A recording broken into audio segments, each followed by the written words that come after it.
Hola. Bonjour. Ni hao. Hello. Welcome to the Normal Not Normal podcast with myself, James Phelps. And I'm Oliver Phelps. And guys, thank you so much for joining us. And as is now coming the tradition in this series, this week's episode is the listener participation episode. So thank you so much for everyone who's been sending in your stories. There was literally loads and loads and loads. So if we didn't get to yours this week, do not fret. We will still keep them in the archives to dive into them another time. But obviously we've got a limited time scale here. But thank you so much for everyone who did get involved. But today we have some very great stories, some questions, and some very good did you knows as well. By the way, before we start, I would like to issue an apology to something I said in last week's episode. Now, you may be thinking, Oliver, what could you be apologising for? You are just a fountain of truth. Well, it turns out I said something which offended a dear lady in my life, my mum. She wasn't very happy that I insinuated that James and I always dressed the same when we didn't. And it just goes to show you're never too old from a ticking off from your mother. So big sorry there to Mummy Phelps. Rightly so. Rightly so, I have to say. But you know I'm the favourite. I'm going to share a story later. Talking about stories, let's crack on with our first story time this week.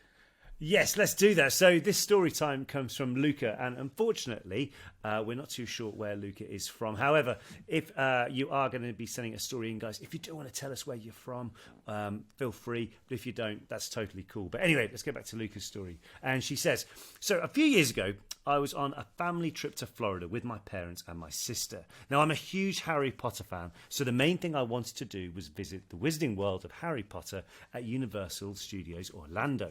And my dad promised we could go, and I was very excited. We spent a few days in Florida, and then finally the day came where we were ready to go to Universal Studios. We headed off in the car, and I was so hyped that I didn't even realise that my dad had no idea where he was going. So after a few hours of driving, we stopped. At that point, I was very confused because it did not look like Universal Studios at all. My dad turned around and said, "Well, this is it." My sister and I looked at each other with worry and said, "Dad, this is definitely not the right place." Then my dad looked through the car window and pointed at a sign that said, Harry Harris Park. Yep, he really thought that he has taken us to Harry Potter World, but instead we ended up at a beach. I was devastated and so mad at my dad for being so clueless. By then, it was pretty late, so we just went back to our hotel. I cried a lot that day, but looking back at it now, I just have to laugh, and I hope you guys do too. Well, it's very nice, Luca, that you can share some humour with not only myself, James, and no doubt countless other people listening to that right now and just thinking, gutted. That is a story where you don't want to laugh because you feel so bad, but Luca, I'm afraid I am smiling. It's very funny. Oh, yes, dear. Well, I hope you've had fun looking at Harry Harris Park at Key Largo there in Florida. So much so, we decided to go on a little TripAdvisor.com. This isn't even sponsored, but if they want to, they can. We decided to go on a little TripAdvisor search to see what the reviews are for Harry Harris Park, and they're quite mixed. There's a bit of a mixed one there. I was trying to look for one saying this is not the Wizarding World of Harry Potter, but I couldn't see anything like there. But they range from everything from quite a nice little beach and park area, a few nice picnic tables and a bit of shade and stuff like that, to all the way down to, and I like to think that is trying not to generalise here, but the title of his review said, "Overcrowded and trash everywhere from Miami people." Do you think they just had like the University of Miami t-shirts on the whole time and left only things with Miami on it? I don't know, maybe, just guessing, but maybe people were tourists who had been through Miami to get there to the Keys. Well, maybe. But anyway, Luca, thank you so much for sharing that story, and we hope you make it to the Wizarding World of Harry Potter one day. No, James, I was going to ask, do you have any stories about anything like that, where you've maybe gone to the wrong place, or you've gone somewhere and it hasn't quite turned out for the best? My biggest one I can think of was when, I think that was in Florida. Yeah, that was in Florida. we went to I went to a golf course, which I can't remember the name of it now, but it was meant to be the best kept secret in golf in Florida. And someone had told me about it, and I got there, and there was a reason it was a secret golf course in Florida, because it was rubbish. It was so like that. Even the gators looked depressed. You know, in Florida when you're playing and there's like alligators just chilling out by the side, even they looked depressed. So that was quite a sad moment in my traveling experience. How about you? Well, I was going to say, can you remember when we were kids and we went on as a surprise to Alton Towers theme park? Oh, and it rained, didn't it? But it was yeah, raining, but that was a good day. That ended up being a good day. I remember sitting in the car park pleading that we could go inside. And then, luckily, we did. But I remember the rain, even to this day. We didn't go in. We got there, and it was teeming with rain. And my mum and dad rightly said, "Do you really want to go in?" Because although we really, really wanted to go to the theme park, we were going to be miserable the whole time because it was proper rain. So we ended up going to see the Mighty Morphin Power Rangers movie. I remember that. I think so anyway. And then I remember we went a couple of weeks. Yeah. I remember though we did go a couple of weeks later when it was dry. I remember that. I think so anyway. And then I remember we went a couple of weeks. Yeah. I remember though we did go a couple of weeks later when it was dry. Yes, I forgot when to see the Power Rangers movie. Never understood why they made Goldar like a computer-generated figure. Anyway, I digress. James, have we got a next story coming on? We do. So our next story is from Ali. And Ali says, "Hi, James and Oliver. Your discussions on what normal means to me have really resonated because my sense of normal is pretty weird. My family has owned a commercial toilet paper company for the past 104 years. I could tell toilet paper stories for days, but there are a couple that stand out. Number one, growing up, my mum, the fearless CEO, or as she calls herself, the toilet paper queen, used to make us go to the bathroom at every public venue to see if they stocked our toilet paper. And when the place did, we would all cheer really loudly. Now, you can imagine how people started to look at us when we celebrated with someone running and returning from the bathroom very cheery. I mean, what do you think if you were waiting in line? You heard that coming. You wouldn't go in there, would you? And number two, when I worked for the company, I remember being in a meeting where we discussed taking on a new line of toilet paper. Everyone was very serious, and they started rubbing the toilet paper against their faces to sense the softness and all that kind of stuff. But no one even cracked a smile in doing this process. Now you'd think, thank you very much for that, Ali. Things that you never even think about. But I wonder if every bit of toilet paper in the world, someone has gone like... I'm intrigued as to which toilet paper dynasty Ali is referring to. I mean, it's pretty epic. Wouldn't it be a dynasty? Was she part of Dynasty. it? We're English, Dynasty? Oliver. Dynasty. Sorry, whatever.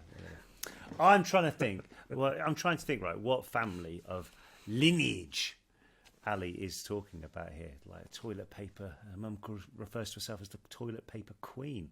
Do you think that do you ever think that she ever makes a crown out of like toilet paper rolls? I'd hope so. Like toilet rolls. That'd be great, wouldn't it? Or a scepter made of. Anyway, Ali, thank you very much for sharing that story with us. That was very funny, and I'll always think of if you're having a strange business meeting, that is definitely up there. Can you remember when you won a year's supply of toilet paper at a golf event? I do. Interesting facts. That was very good fun. Anyway, moving on. The next thing is we take this conversation to a different level, away from toilet paper. I've got to be honest, I didn't think we would ever be talking about toilet paper on this podcast, but as Ali said, that is her normal and we're all loving it. So anyway, the next one is from Rebecca, who is from China, and she says, "My friends and I are from China and are currently studying for a master's degree, taught in English but based in Poland. None of us can speak Polish and need to use the translation machine to help us. Last week we were cooking dinner at a friend's house. I asked if I could use some olive oil, but when I poured it into the water, it didn't float on the surface like oil. Instead, it dissolved into the water. Plus, it had a strange, sour smell. Now, this clearly wasn't oil. I checked the Polish text on the bottle with the translator, and it was, in fact, a bottle of white wine vinegar. My friends had been using it instead of oil for the past month. My friend couldn't believe it that she had done such a stupid thing and that we had to comfort her by telling her that at least she'd been eating very healthily. all in all, it was very funny. And being the nice friends they are, she says, we brought her the right oil the next day, and she now no longer fries her vegetables in vinegar. Wow. I wonder if she was poaching eggs with oil and not white wine vinegar. Well, she didn't have any oil in general. I mean, if you think how much more you use oil than you do white wine vinegar, it's going to go a long way. Yes. Well, there you go. Hopefully, as well, if that's the case, then I'd like to think that Rebecca has now learned the Polish for oil and white wine vinegar. So she's starting to learn Polish as well. Very good. But Rebecca, thank you very much for your message, and also best of luck with your master's degree. I hope it goes very, very well.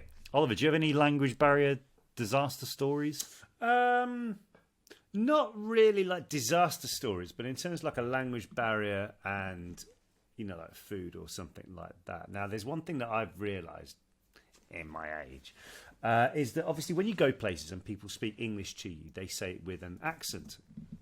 As in, like they'll wherever they're from, they'll speak English. You can understand it, but obviously they pronounce certain words differently, or because their grammar doesn't have a certain letter in it. I was like near Germany once, and I went to a station where I could get some food, and there was literally 3 or 4 things on the menu you could have.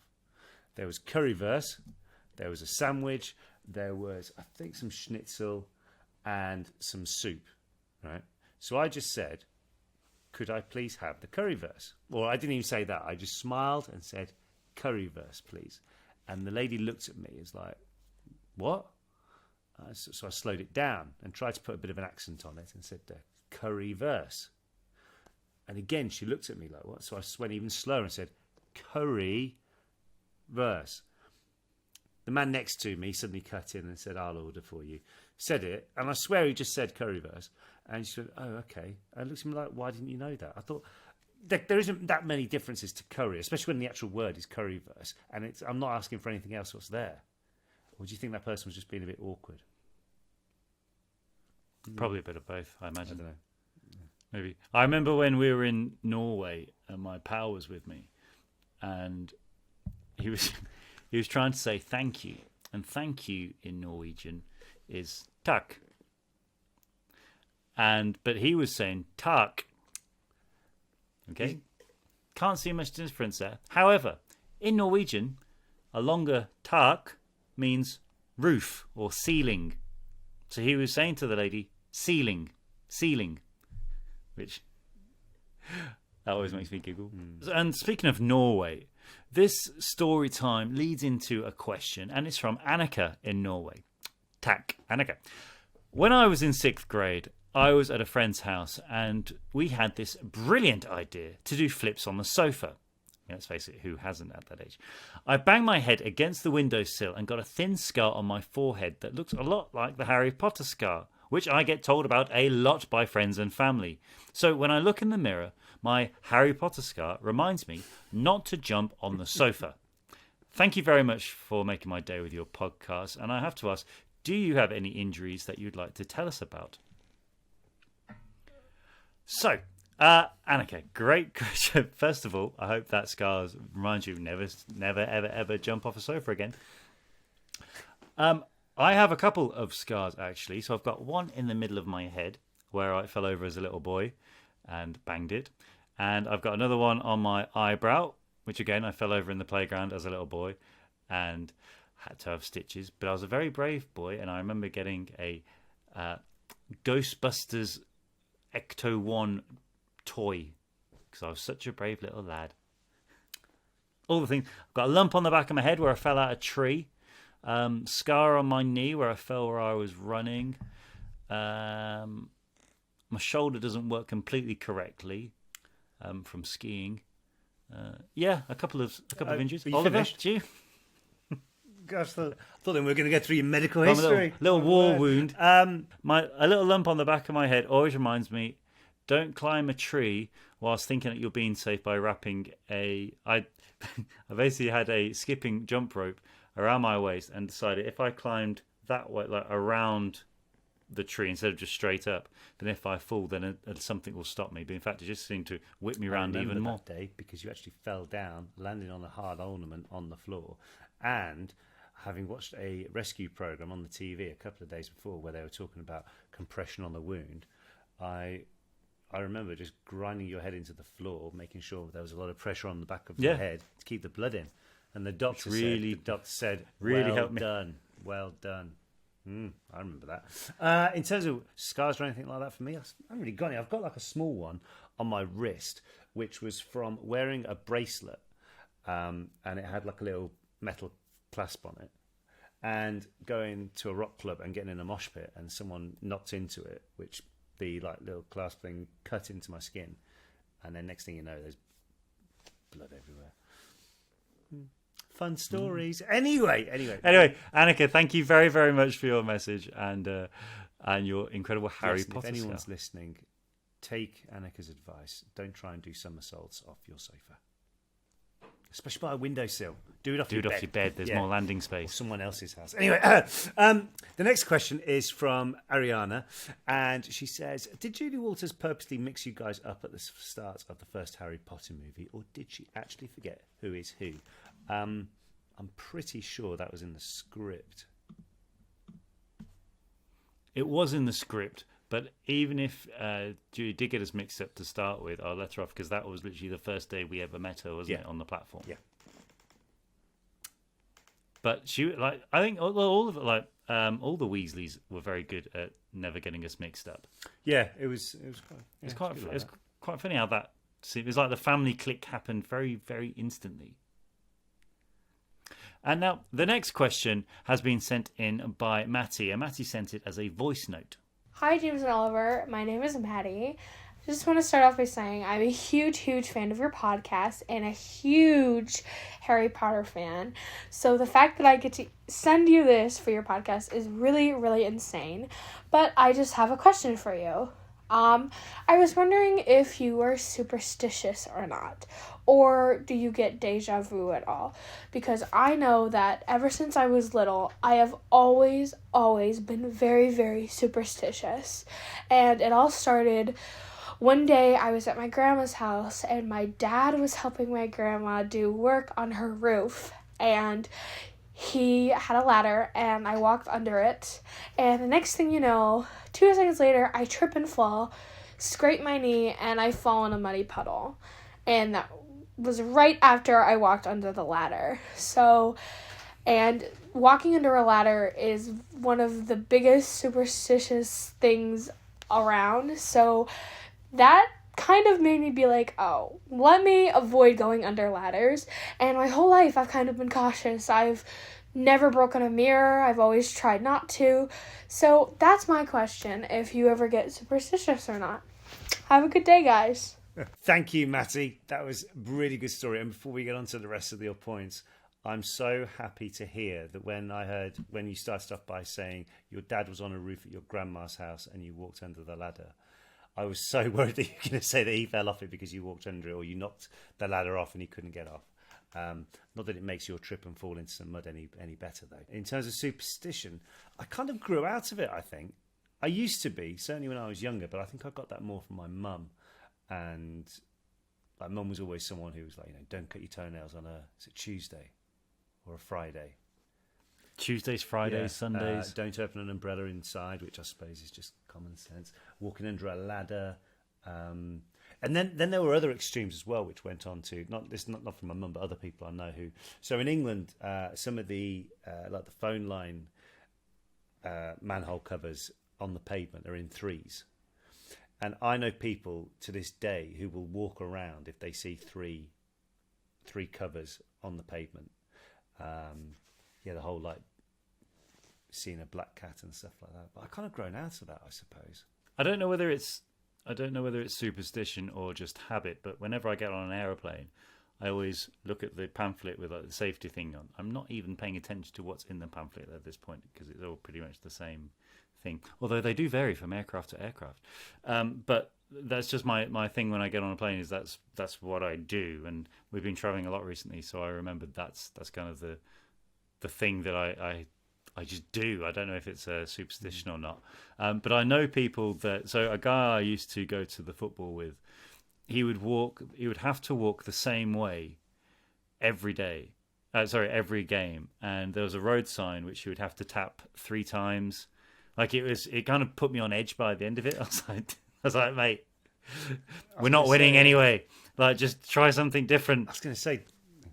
So I think you find a lot of people doing things like that, or if there's a cup final or your team makes it to the finals or whatever, they'll wear their lucky shirt or something like that. Yeah, I suppose there's some people who do get maybe subconsciously superstitious in certain times like that, or they can't do a certain thing, or like in soccer, for example, if there's a penalty shootout, got to stay in the exact same position if whatever happened before that, or something like that, I suppose, can happen. But yeah, I don't know. I know people who are very old and wise who are still superstitious about things. But all I would say, Matty, whatever works for you, matey.